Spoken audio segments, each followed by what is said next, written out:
basket that you can use for washing vegetables or anything in here that needs to be inside of a basket. It comes with the water drain line and a water supply line so that you can hook it up to a water supply.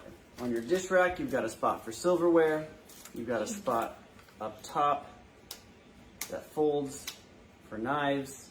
And then you've got your wheels on the bottom to roll in and out. Okay, so it's got a spot here right inside the door where you put your soap. It's got a fill line, or you can put a pod right there. Rack slides out. It's got a light up here on the inside. Water will fill the base. It's got a bottom spray and a top spray. And then this unit's equipped to do baby care, so like bottles and whatnot, if you want to sanitize bottles, fruit or vegetables, and then of course glass and regular dishes.